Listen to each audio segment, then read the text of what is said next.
Hello, আসসালামু আলাইকুম রহমতুল্লাহি বারকাতুহু। বন্ধুরা সবাই কেমন আছেন? তো শীতের মধ্যে আজ সব বন্ধুবান্ধব মিলে পিকনিকের আয়োজন করা হয়েছে। তো 4টা হাঁস নিয়ে আসছি। তো সবাই মিলে আমরা একসাথে পিকনিক খাবো। আর শীতের মধ্যে হাঁসের মাংস খাইতে কিন্তু হেভি মজা লাগে। তো আমি আপনাদেরকে এখন দেখাবো যে আমার মামা পাক করতেছে। কিভাবে পাক করতেছে আপনারা ততক্ষণ সাথেই থাকবেন।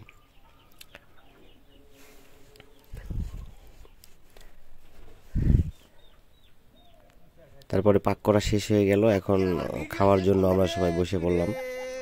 তো এখানে বন্ধুরা সবাই রয়েছে, আমি, বারিক এবং মোতালেব, শাহিন, সোয়াইব, হেলাল সবাই রয়েছে এখানে। উজ্জ্বল মামাও রয়েছে।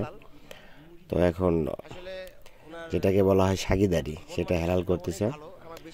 তো আমরা এখন খাওয়া দাওয়া শুরু করব। ইনশাল্লাহ মনে হয় পাকটা জব্বর টেস্ট হয়েছে। কেমন লাগে? টেস্ট লাগে? হ্যাঁ, টেস্ট লাগে। ঠিক আছে। তুমি শুধু খালি তাকাই থাকবে না খাবে? হাসো কেন? বুঝি না।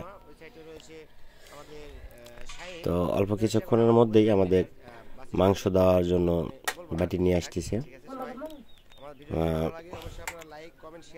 মাংস নিয়ে আসার পরেই খাওয়া দাওয়া শুরু হয়ে যাবে। মাংসটা দেখতেই তো মনে হয় জব্বর টেস্ট হয়েছে, এরকম অবস্থা। আসলে এই পাকটা তো যে আমার মামা করছে, উনি তো সৌদিতে অনেক সুন্দর পাক করে থাকেন। যেমন বিরিয়ানি, খেপসা, হ্যাঁ অনেক সুন্দর পাক করেন। তো ওই জন্য আমার মামাকে দিয়ে রান্না করা হয়েছে। তো আমি তারপরেও টেস্ট করছি, অনেক অনেক স্বাদ। তো এখন সবাই টেস্ট করবে, করার পরে অবশ্যই তারা জানাবে বা বলবে যে পাকটা কেমন হয়েছে। তো আমার ভিডিওটা যদি আপনাদেরকে ভালো লাগে, অবশ্যই আপনারা লাইক, কমেন্ট, শেয়ার করবেন। আর প্লিজ সবসময় আমার ভিডিও দেখবেন। আর আমার এই ভিডিওটা যদি আপনারা ফেসবুকে পেয়ে থাকেন অবশ্যই তাহলে ফলো দিবেন। আর যদি আমার ভিডিওটা আপনারা ইউটিউবে পেয়ে থাকেন প্লিজ সাবস্ক্রাইব করে পাশে থাকবেন। এরকম আরও সুন্দর সুন্দর ভালো ভালো ভিডিও পেতে চ্যানেলটাকে সাবস্ক্রাইব করে রাখবেন। তো মাংস দেখতে পাচ্ছেন অনেক সুন্দর পাক করছে। আসলে হাঁসের মাংস হাড্ডির মধ্যেই মজা বেশি। অনেক সুন্দর পাক হয়েছে। তো সবাই মিলে যখন আমরা বন্ধুবান্ধব একসাথে খাওয়া দাওয়া করি তো অনেক মজা লাগে। তো হাঁসের পাটা আমাকে দিয়েছে, তো আমি হাঁসের পাটা খাচ্ছি। হ্যাঁ, তো বন্ধুরা বলতেছে কেমন লাগে, তাই আমি বললাম অনেক স্বাদ। হ্যাঁ,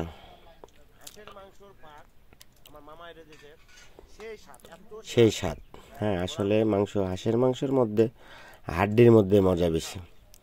তো আমি খাচ্ছিলাম, আমার খুব মজা লাগতেছিল। উজ্জ্বল মামা বললে যে মামাকে আর একটু মাংস দাও। আমি বললাম যে না মামা আর নেবো না। অনেক মাংস খাইছি, 1/2 কেজির মতো মাংস খাইয়ে ফেলাইছি। তো যেটাই হোক, সবাই ভালো থাকবেন, সুস্থ থাকবেন। আপনাদের জন্য দোয়া এবং ভালোবাসা রইল।